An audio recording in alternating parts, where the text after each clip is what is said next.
You probably think your first stock is one of the most important financial decisions you'll ever make. Maybe you've spent days searching for the perfect company.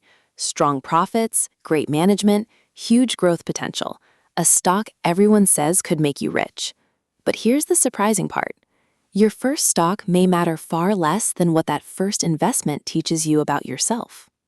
Imagine you're a beginner and you finally buy your first stock. A few weeks later, it jumps 20%. You feel brilliant. You start thinking, maybe I'm actually good at this. Then something dangerous happens. You begin taking bigger risks. Why? Because your first experience taught you that investing is easy. Now imagine the opposite. You buy your first stock and it falls 15%. Suddenly, you're checking the price every 10 minutes. You're wondering whether you made a terrible mistake. You start reading frightening predictions online. And eventually, you sell. The stock later recovers. Now you've learned another lesson, but not necessarily the right one. This is where investing psychology becomes more important than stock selection. Your first investment can become a psychological anchor. That purchase price starts living in your head. You might think, I'll sell when it gets back to what I paid, but the market doesn't care what you paid. Then there's loss aversion. A 15% loss can feel much more painful than a 15% gain feels exciting.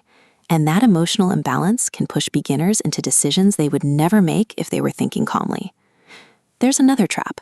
What if your first stock doubles? That sounds fantastic, but a lucky first investment can sometimes be more dangerous than an unlucky one, because now you might confuse a good outcome with a good decision. You weren't necessarily skilled. You may simply have been lucky. And that's the real lesson. Your first stock isn't just an investment. It's your first psychological test. It teaches you how you react to uncertainty, volatility, fear, greed, and patience. That's why beginners should focus less on finding the perfect first stock and more on building a process they can repeat. Understand what you're buying. Invest an amount you can genuinely leave invested. Keep your position size sensible. Know why you're buying. And most importantly, decide what would make you change your mind before emotions take over. Because your first stock doesn't determine whether you'll become wealthy, but the habits you build around that first stock might. The goal isn't to make your first investment perfect. The goal is to make sure your first investment doesn't teach you the wrong lesson. Because in investing, you're not just buying stocks. You're training the person who will make your next 100 decisions.